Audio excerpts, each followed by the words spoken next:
उसको ले जाकर के पहले लाहौर ले गए, उसके बाद उसको ले गए कांधार अफगानिस्तान में लेकर के वहां से अपने कंट्रोल में ले लिया और यहां से फोन कर दिया कि मुझको $200 मिलियन दे दो और हमारे 35 आतंकवादी तुम्हारी जेल में जहां जहां है सबको रिहा कर दो।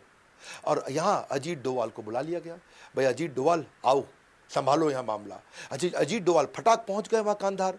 वहां जाके अजीत डोवाल सोचे कि मैं नेगोशिएट करूं कैसे, क्योंकि यहां सब इनके कंट्रोल में, 170 आदमी हमारे इनके कंट्रोल में, यहां सारी दवाइयां, सारा खाना, सारा राशन पानी, सारा सपोर्ट कांधार के अंदर इनको पूरा मिल रहा है तालिबानियों से। तो अब अजीत डोवाल के पास सामने वाले की कोई वीकनेस थी नहीं, हर बार कोई ना कोई वीकनेस ढूंढ के आ जाते थे। फिर इनको ने देखा कि इनको सपोर्ट करता कौन है, इनको सब देख कौन रहा है, इतनी ताकत कौन दे रहा है, तो समझ में आया आईएसआई जो पाकिस्तान की इंटेलिजेंस एजेंसी है वही सपोर्ट कर रही है, उनके सपोर्ट से कर रहे हैं।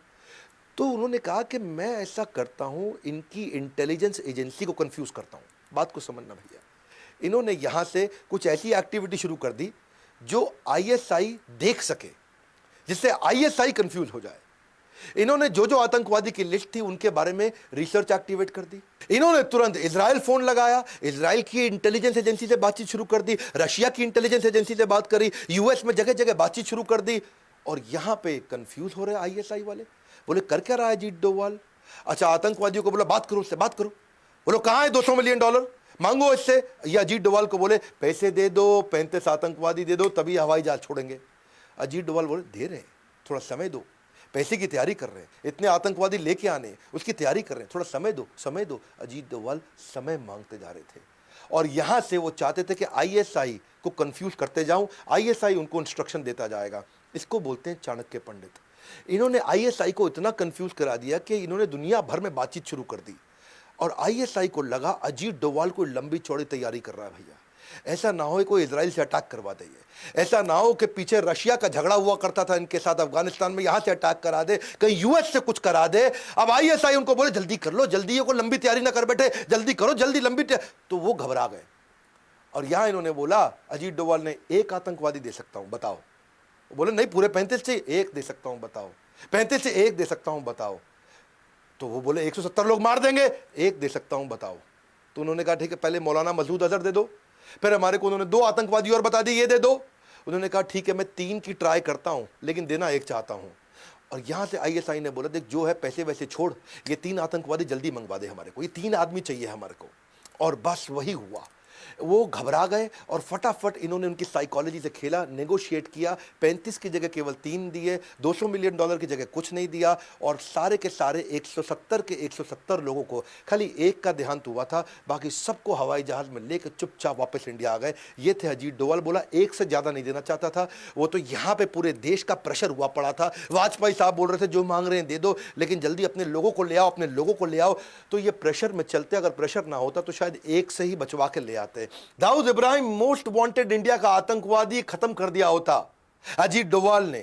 दाऊद इब्राहिम की ना बेटी की शादी थी, जावेद मियांदाद क्रिकेटर था, उसके बेटे के साथ जुनैद मियांदाद, शादी हो गई पाकिस्तान में। पाकिस्तान शुरू से मना कर रहा है दाऊद इब्राहिम हमारे यहां नहीं है, हमारी जमीन पे नहीं रहता, इंडिया मांग रहा है पाकिस्तान से, पाकिस्तान कहता है ही नहीं यहां। इंडियन इंटेलिजेंस को जब पता चला तो पाकिस्तान को भी वहां समझ रहा था, उसने कहा भाई तुम रिसेप्शन यहां नहीं करोगे, यहां से निकल लो, तुम चले जाओ ग्रैंड हयात होटल के अंदर, दुबई में रिसेप्शन इनकी फिक्स हो गई, वलीमा बोलते हैं शायद इसको। और वो जब इनको पता चला अजीत डोवाल को, बोले सीधा मौका है, पहली बार इंडिया को पता है दाऊद इब्राहिम कितने बजे, कहां, कैसे, किस गली में मिलेगा, ठा गेम ओवर करेंगे। अजीत डोवाल ने अपने यहां गवर्नमेंट को समझा दिया हम कुछ नहीं करेंगे, ऐसा करते हैं, इसमें छोटा राजन के शार्प शूटर उठाते, नेपाल से इनकी पुरानी दुश्मनी है और दुश्मन को दुश्मन से बढ़वाते, हमारा काम अपने आप हो जाएगा। छोटा राजन के 2 शार्प शूटर ये काठमांडू के रास्ते दिल्ली ले आए और दिल्ली लाके एक 5 स्टार होटल में उनको ट्रेन कर रहे थे।